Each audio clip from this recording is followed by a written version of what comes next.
In November 1923, a loaf of bread in Berlin cost 200 billion marks. The year before, it cost 163 marks. The year before that, it cost 3 marks. The German government printed its way to those numbers in fewer than 36 months. When the economy collapsed, the government responsible for the collapse got to design the solution. This is not an accident of history. This is a feature of how governments have always operated. This is noob historian. Every war, every empire, every revolution has a price tag. We find it. Today's video is about inflation, not the version your economics textbook provides, which is a chart with an upward line and a definition about too much money chasing too few goods. The version we are covering has 2,000 years of documented evidence behind it. It has Roman emperors shaving silver off coins in the dead of night. It has Spanish kings drowning Europe in New World metal and watching their own empire rot from the inside. It has Weimar officials running printing presses around the clock while angry mobs gathered outside. And it has central banks doing the same thing in 2020 with better computers and considerably worse excuses. By the end of this video, you will understand what inflation is at its root. Not the symptom, the cause, not the news cycle, the pattern. A pattern governments have repeated so consistently across so many centuries that calling it a mistake becomes difficult to sustain. The evidence does not require interpretation. It requires attention. And let's start with a definition and then immediately complicate it. Most people learn inflation means prices go up, the grocery bill gets bigger, rent increases. The coffee you buy at the same shop costs more this year than last year. This is true. Prices do go up during inflation. But this definition describes the symptom, not the disease. The more precise version, inflation is a decline in the purchasing power of money. When the purchasing power of money falls, prices rise. These are the same event described from two different directions. From the buyer's side, prices feel like they rise. From the money side, each unit is worth less. Understanding the difference between these two framings determines whether you understand inflation or whether you spend your life responding to symptoms while the cause continues, operating undisturbed. The next question is why purchasing power falls. The classical answer, documented in economic literature going back to the 16th century, is an expansion in the money supply without a corresponding expansion in the goods and services being bought with it. When the supply of money grows faster than the supply of things to buy, each unit of money commands a smaller share of available goods. The price level adjusts upward. This is not a theory requiring leap of faith. It is a relationship documented in archive records from 3 continents across 2,000 years. American economist Irving Fisher formalized this relationship in 1911 as MV equals PQ. M is the money supply. V is the velocity of money, meaning how many times each unit changes hands in a given period. P is the price level. Q is the quantity of goods and services in the economy. If M increases and V and Q stay roughly constant, P must rise. Prices go up. Fisher did not invent this idea. He gave it a mathematical form. The underlying observation is far older. Jean Bodin, a French political philosopher, made the same argument in 1568 in response to the price revolution sweeping Europe. He traced rising prices directly to the flood of silver arriving from the Americas. He wrote from observation, not theory. The data behind his observation filled archives for the next 4 centuries. Bodin was right in 1568, for the same reason Fisher was right in 1911, and for the same reason Federal Reserve data confirmed it again in 2022. The relationship between money supply and price level does not vary by century or geography. It holds everywhere governments have created money and spent it. Now here is where the history becomes important. If inflation is caused by money supply expansion, the next question is, who expands the money supply? Throughout history, the answer has been the same entity in every case, the entity with legal authority, to create and distribute money. In ancient Rome, this was the emperor. In 16th century Spain, it was the crown. In Weimar Germany, it was the Reichsbank operating under government orders.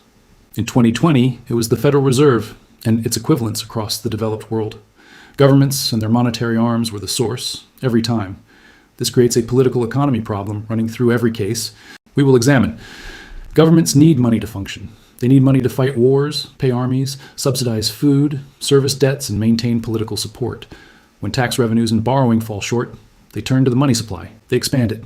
Prices rise. Citizens lose purchasing power. The government gains it temporarily. Economists use the term seigniorage for the revenue a government extracts by creating new money. In medieval times, this was the literal profit a mint made by charging more for a coin than the metal inside it cost. In modern times, it is the real resources a government acquires by issuing currency and spending it before the broader price level adjusts. The government gets the purchasing power first. Everyone holding existing money gets the dilution afterward. This is not a bug in the system. In every documented case, this is precisely why the system was used. Understanding this gets you further than any news segment about CPI prints in Fed press conferences. The modern vocabulary is different. The mechanism is identical to what Rome used 2,000 years ago, and Rome is where we need to go first. The Roman denarius was, for centuries, the most stable and trusted coin in the Western world. Under Augustus Caesar, who ruled from 27 BCE to 14 CE, the denarius contained approximately 95% silver. Merchants across the Mediterranean accepted it without question. Roman soldiers received it as pay. Taxes were collected in it. The empire ran on it, and for roughly 2 centuries the system held. The trouble started when the empire's expenses outgrew its income. Rome's military commitments expanded steadily through the 2nd century CE. The borders of the empire stretched from Britain to Mesopotamia. Maintaining legions along every frontier required enormous and sustained expenditure. Wars with Parthia in the east, Germanic tribes in the north, and internal civil conflicts all generated costs the existing tax base struggled to cover. The emperors faced a choice every overextended government eventually faces: raise taxes on a population approaching its limit, cut the military and accept the consequences, or find a third option. They found the third option at the mint. The process was debasement. The silver content of the denarius was reduced incrementally with each successive emperor. More coins were struck from the same quantity of silver, so the money supply expanded without any corresponding increase in real economic output. Under Nero, ruling from 54 to 68 CE, the silver content dropped to around 90%. Under Marcus Aurelius, ruling from 161 to 180 CE, it sat near 75%. Under Septimius Severus, ruling from 193 to 211 CE, it had fallen to roughly 50%. By 260 CE, under Gallienus, the denarius was a copper coin with a thin silver wash. The silver content sat below 5%. In fewer than 250 years, the empire had removed 19/20ths of the silver from its primary coin. The Oxyrhynchus papyri, housed in archive collections at Oxford University, preserve price records from Roman Egypt across this entire period.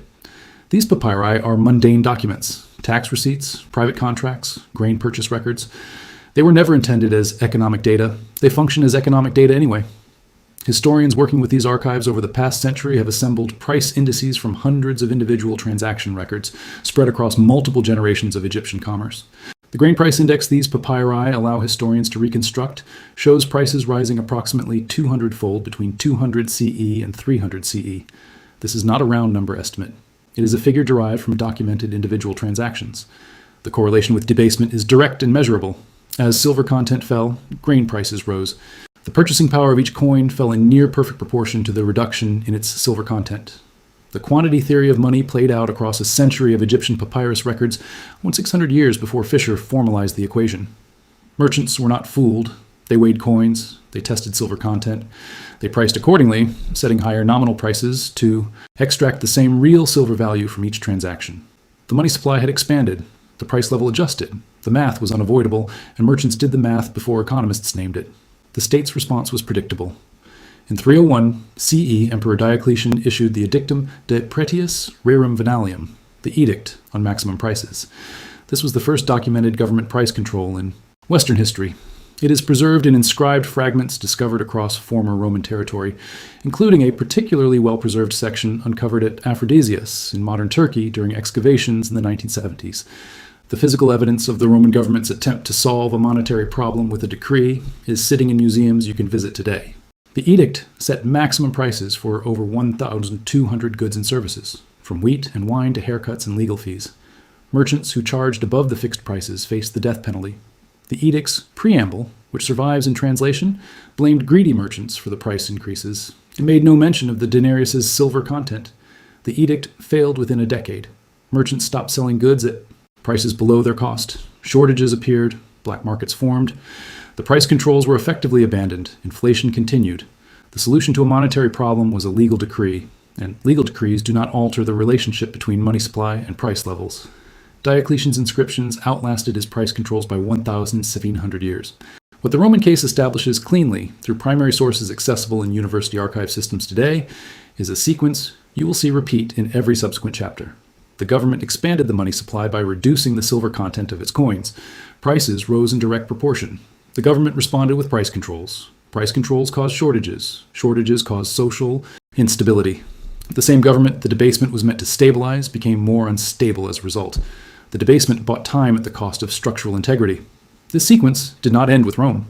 The next major documented case came not from a government running short of silver, but from a government drowning in it. In 1545, Spanish prospectors discovered the Cerro Rico mountain in present-day Potosi, Bolivia. The mountain contained one of the largest silver deposits ever identified. By 1600, it was producing roughly 60% of the world's silver supply. The Spanish crown owned it entirely. Over the following century, somewhere between 150,000 and 200,000 tons of silver left the Americas and arrived in Europe, primarily through the Spanish port of Seville. The crown tracked and taxed every shipment through the Casa de Contratación, the House of Trade. Its records survive in Spanish archives. Economic historian Earl J. Hamilton analyzed them comprehensively in his 1934 Harvard study, American Treasure and the Price Revolution in Spain, 1501 to 1650. A foundational text in monetary history and one of the most thoroughly sourced economic analyses of the 20th century. Hamilton's method was systematic. He cross-referenced incoming silver shipment records from the Casa de Contratación with price indices constructed from hospital account books, municipal records, and private contracts across the major Castilian cities. What he found documented the quantity theory of money playing out at continental scale across 150 years, with a level of source documentation that remains authoritative in the academic literature today. As silver imports accelerated through the mid-16th century, Castilian prices began rising. The correlation was not immediate. There was a lag of roughly 1 to 2 decades as silver worked its way through the Spanish economy and flowed outward into the rest of Europe through trade networks. But the relationship held with considerable precision. By 1600, prices across Spain were roughly 4 times their 1500 levels. Prices across the rest of Europe had doubled. The purchasing power of silver coinage had fallen in near perfect proportion to the expansion in the silver supply. Jean Bodin documented this relationship in real time in his 1568 in response to the paradoxes of Malstroit. He was writing against a contemporary argument claiming rising prices were caused by merchant greed and government excess. Bodin disagreed and laid out his disagreement with precision. He traced the price increases to the supply of silver itself. When more silver chases the same quantity of goods, prices in silver terms must rise. This is the first clear statement of the quantity theory of money in European intellectual history, written not as abstract theory, but as direct observation of the price revolution as it was happening. The political consequences were severe and followed the same distribution pattern visible in Rome. Fixed rents, long-term contracts, and government bonds all lost real value as prices rose. Creditors who had lent money at fixed interest rates received repayment in money worth far less than what they had lent. Debtors benefited. The Spanish crown, the largest debtor in Europe at the time, benefited most of all. Philip II of Spain defaulted on his debts 4 times between 1557 and 1596. Each time, the influx of new silver provided enough nominal liquidity to restructure obligations and continue. The silver did not make Spain wealthy in the long run. It made Spain dependent on a continuous supply of new metal to cover its financial commitments. When the silver supply began declining in the 17th century as the most accessible deposits exhausted, Spain's structural position deteriorated accordingly. The empire built on silver abundance had no architecture for silver contraction. The monetary system that appeared to be a source of strength was a dependency. When the supply of the stimulus stopped, the underlying fiscal problems, which the silver had been masking, became visible all at once. The broader European economy absorbed the shock unequally, as monetary expansions always distribute their effects unequally. Wages across Europe rose far more slowly than prices through the 16th century. Real wages, meaning nominal wages, adjusted for purchasing power, fell substantially in many regions. Wage earners unable to renegotiate their pay contracts saw their standard of living decline year after year as prices outpaced income. This is the purchasing power transfer at work. Workers on fixed wages lose. Landowners whose asset values rise in nominal terms gain. Debtors benefit because they repay in depreciated money. Creditors lose because they receive repayment in money worth less than what they lent. The Spanish crown understood this distribution. The silver gave it purchasing power first. Everyone holding silver coins received the dilution afterward. The structure of who benefits from monetary expansion and who bears its cost was established in the 16th century with the same clarity it shows in 21st century monetary policy debates.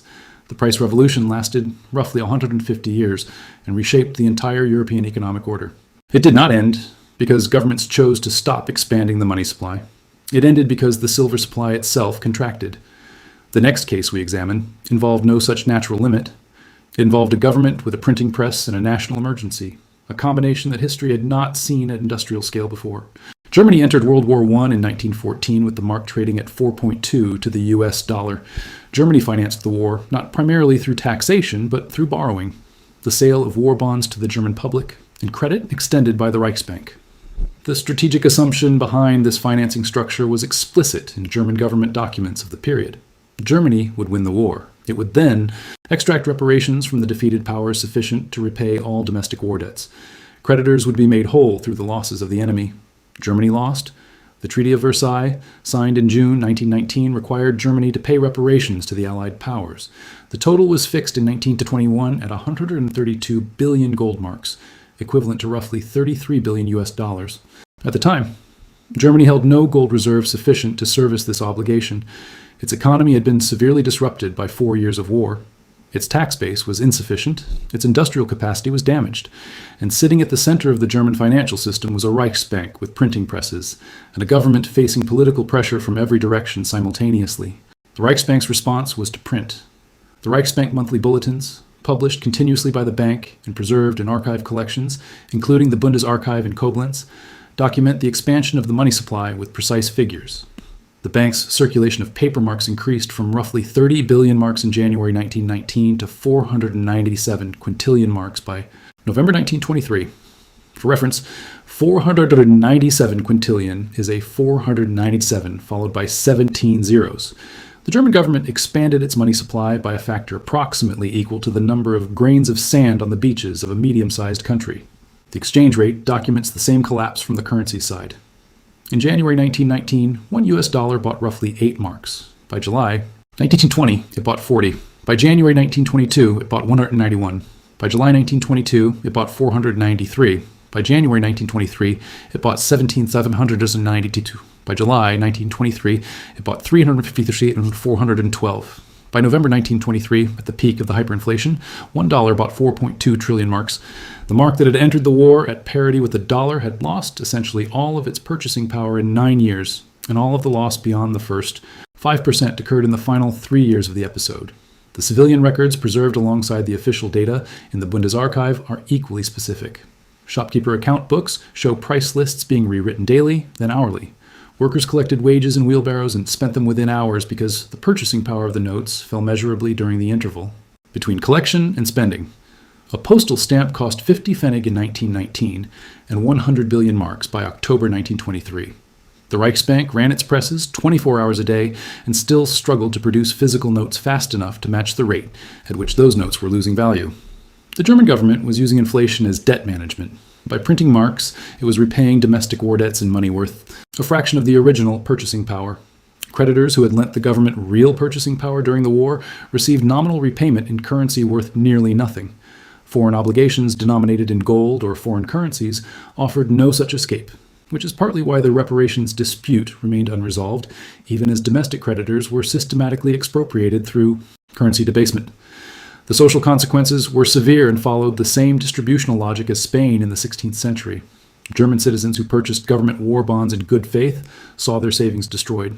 Middle-class Germans who held bank deposits, bonds, or life insurance policies were wiped out. The transfer of wealth during the hyperinflation was enormous and directional, from creditors and savers to debtors and those holding tangible assets. Farmers with land and goods fared better than bank depositors. Foreign currency holders fared better than mark holders. Those who understood the mechanism earliest converted their marks into physical goods, foreign currency, or real property before the final collapse. Those who held marks out of patriotism or trust in institutions lost everything. The hyperinflation ended in November 1923 with the introduction of the Rentenmark, a new currency backed symbolically by a claim on German land and agricultural output. The psychological credibility of a new start, combined with the complete destruction of the old currency's value, allowed a monetary reset. By 1924, Germany was borrowing internationally again under the Dawes Plan. The episode was over. The damage to the middle class and to institutional trust in German society extended considerably further into the future. The Weimar case is the most extreme documented instance of state-induced inflation in a modern industrial economy. It is not unique in kind. It is unique in degree. The mechanism was identical to Rome's coin debasement and identical to Spain's silver expansion. A government needed resources it was unable to obtain through taxation or credible borrowing. It used monetary expansion to acquire those resources. The cost was borne by everyone holding the currency. What changed across Rome, Spain, and Weimar is the technology. Rome used a physical mint and base metal substitution. Spain used incoming metal and a geographic monopoly. Weimar used a printing press. The underlying incentive structure driving all three decisions was the same, and by 1971, when the United States formally severed the dollar's link to gold, governments acquired a fourth technology for monetary expansion. They removed the physical constraint entirely. The printing press now required no physical commodity at all. The implications of that shift are what the next chapter is about. Before examining the modern case, let's be precise about the mechanism, because the financial press routinely obscures it, sometimes through oversimplification, and sometimes for reasons worth examining on their own terms. The standard news cycle explanation of inflation goes like this. Prices are rising because of supply chain disruptions, or labor shortages, or corporate greed, or energy prices. These explanations describe contributing factors in specific inflationary episodes. They do not describe the underlying cause of sustained broad price increases across an entire economy. Sustained broad price increases require a growing money supply. Supply chain disruptions cause price increases in affected goods. They do not cause the overall price level to rise indefinitely unless the money supply accommodates the adjustment. If the money supply is fixed, price increases in one sector require price decreases elsewhere because buyers hold only a fixed quantity of money to spend. A general and sustained rise in the overall price level requires a general and sustained expansion of the money supply. This is not contested in academic monetary economics. It is a settled empirical relationship documented across centuries and geographies. The Bureau of Labor Statistics publishes the Consumer Price Index as the official measure of U.S. inflation. Understanding what it measures and what it does not measure is worth 2 minutes of your time. The CPI tracks the price of a basket of goods and services purchased by a typical urban consumer.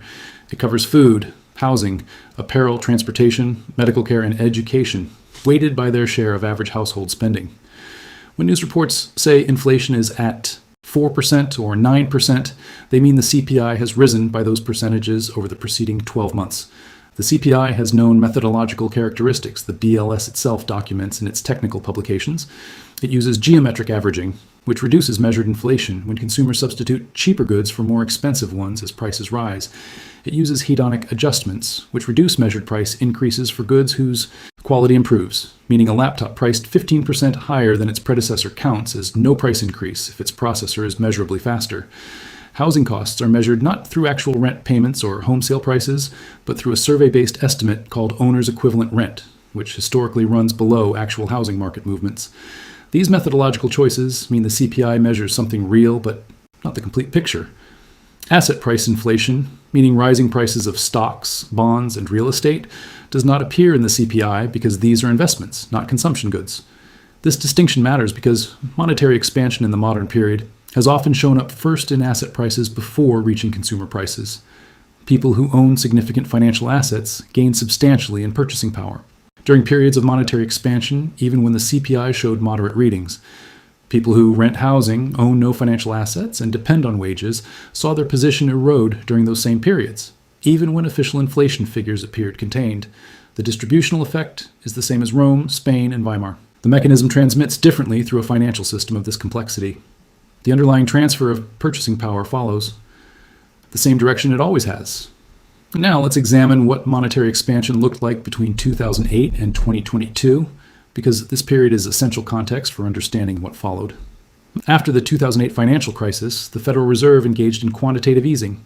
It purchased financial assets, primarily government bonds and mortgage-backed securities, using newly created money.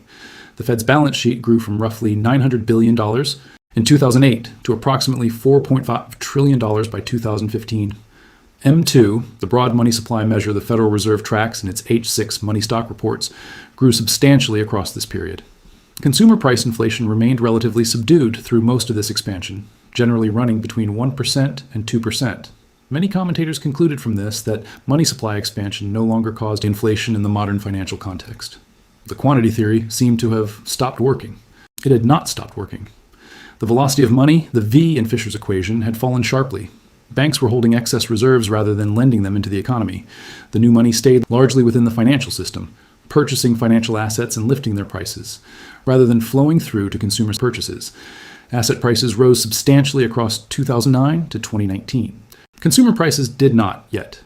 The system had absorbed the monetary expansion into asset valuations rather than consumer price levels. The equation had not broken. It had distributed the effect into a part of the economy the CPI does not measure. In March 2020, the Federal Reserve and the U.S. government acted simultaneously and at a scale the financial system had not previously encountered. The Fed cut rates to near zero and began purchasing assets at a pace of $120 billion per month. Congress passed stimulus legislation totaling approximately $5 trillion over 18 months.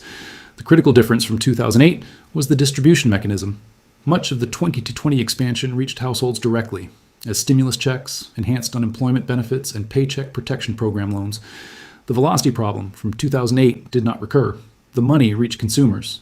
The M2 money supply expanded from approximately $15.5 trillion in February 2020 to $21.7 trillion by March 2022, an increase of roughly 40% in 25 months. The single largest two-year monetary expansion in modern U.S. history.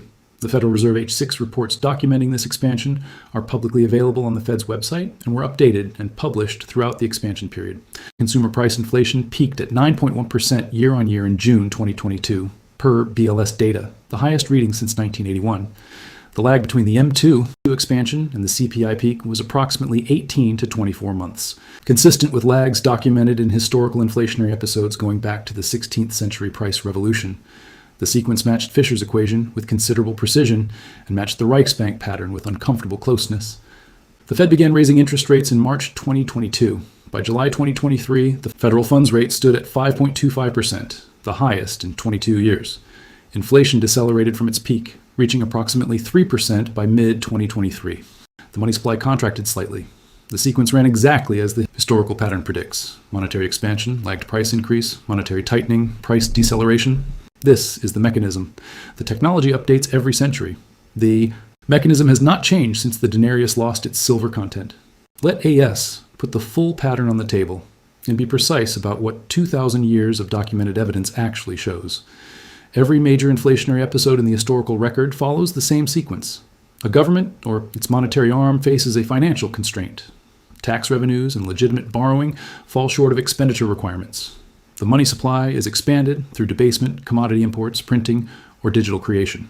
The price level rises, with a lag, in proportion to the monetary expansion. The purchasing power of the currency falls. Citizens holding fixed income assets and savings lose purchasing power. The government, which gets to spend the new money before prices fully adjust, gains real resources temporarily. The government then faces political pressure from the population, whose living standards have declined. It introduces price controls or other interventions. Price controls cause shortages or market distortions. The government responds with further controls or abandons them. Eventually, the monetary expansion stops, either voluntarily, through currency reform, or through complete collapse of the monetary system. In every documented case, the sequence ends in one of three ways. The government voluntarily tightens the money supply, accepting the short-term economic pain of reduced growth and higher interest costs. The currency is reformed through a credible restart, as Germany did in 1923 and as multiple Latin American countries did during their debt crises of the 1980s and 1990s. Or the monetary system collapses entirely and is replaced by barter, foreign currency adoption, or a completely new monetary authority. No government in the historical record has maintained an indefinitely expanding money supply without eventually producing either significant inflation or currency collapse. The relationship between sustained money supply growth and declining purchasing power is not a tendency or a rule of thumb. It is a documented constraint operating across every monetary system in recorded economic history. Now let's apply this to where the major economies of the world currently stand. Globally, government debt levels reached historic highs following the 2020 stimulus programs.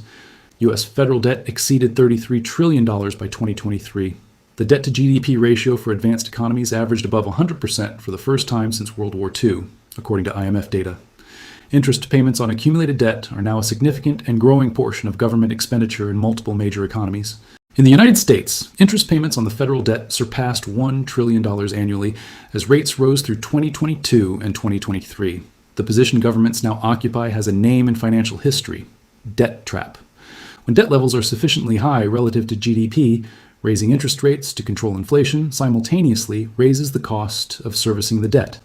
The government faces a direct conflict between controlling inflation and managing its debt costs. History documents clearly how governments in this position have resolved this conflict. They choose debt management. They allow inflation to erode the real value of the debt over time while holding interest rates below the inflation rate. Economists call this financial repression. The United Kingdom applied this strategy systematically after World War II. British public debt exceeded 250% of GDP in 1946. Over the following 3 decades, the UK ran real interest rates below the inflation rate with consistency. By 1980, the real value of that debt had eroded substantially. The creditors, primarily holders of British government bonds, bore the cost. The British government avoided explicit default. The operation was documented in Treasury and Bank of England records throughout the period and has been analyzed extensively by economic historians, including Carmen Reinhardt and Emin Belens-Branchia in their 2011 study, The Liquidation of Government Debt, published in the National Bureau of Economic Research Working Paper Series. The United States ran a version of the same strategy following World War II, with debt levels well above 100% of GDP and inflation running above nominal interest rates through much of the late 1940s and into the early 1950s. This is not contested historical interpretation. It is documented in Federal Reserve and Treasury records from the period and has been confirmed repeatedly in the academic literature. The question for the present moment is whether the same strategy will be applied again to the debt accumulated between 2008 and 2022. The answer is not settled. Central banks in 2022 and 2023 demonstrated willingness to raise interest rates aggressively despite political pressure and rising debt service costs. The Federal Reserve AS rate hiking cycle between 2022 and 2023 was among the most aggressive in its history. The European Central Bank raised rates at a pace without precedent in its institutional history. This represents a departure from financial repression, at least in the short term, and represents a genuine test of whether modern central bank independence holds under sustained fiscal pressure. But the structural incentive has not changed. Governments with high debt levels benefit from inflation. The seigneurage logic that drove Roman emperors to the mint and Weimar officials to the printing press does not disappear because the technology is modernized. The political economy of inflation has not changed since Diocletian signed the edict on maximum prices in 301 CE. Governments benefit from monetary expansion. Their creditors bear the cost. The institutional framework designed to prevent this, specifically independent central banks with price stability mandates, represents an attempt to restructure this incentive. The degree to which that independence holds under sustained fiscal pressure is the open empirical question of the next decade. Every government across recorded history has eventually tested the limits of its monetary institutions. The testing pressure does not subside when debt loads are high. It intensifies. Here is the honest historical conclusion this evidence supports. Inflation is not primarily a technical failure of monetary management. It is the predictable output of a system in which the entity responsible for managing the money supply is the same entity that benefits most from expanding it. Rome's emperors, Spain's crown, Weimar's Reichsbank operating under political direction, and modern central banks navigating fiscal pressure from elected governments all face the same incentive structure. They all produced recognizably similar results. The institutional design of the modern central bank was created specifically to interrupt this incentive chain. Whether it does so durably is a question the historical record does not yet answer, because no institution has ever faced this specific combination of high debt loads, democratic political systems, and sophisticated financial markets simultaneously and at global scale. The citizens who understood the mechanism earliest in every historical episode protected themselves most effectively. They held assets whose nominal value rose alongside the price level. They avoided long-term fixed income positions whose real value would erode through monetary expansion.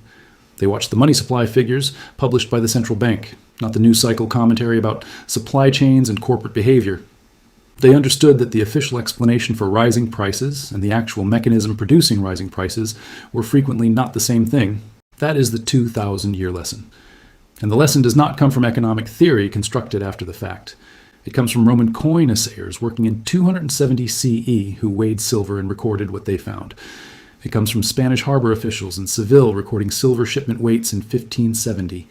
It comes from Berlin shopkeepers rewriting price lists by hand in the autumn of 1923. And it comes from Federal Reserve H6 money stock reports published on Friday afternoons in 2020 and 2021, while most of the public's attention was directed elsewhere. The evidence was always there. The archives were always open. The data was always published. Most people never looked for it. Now you know where to look. This is Noob Historian. Every war, every empire, every revolution has a price tag. We find it.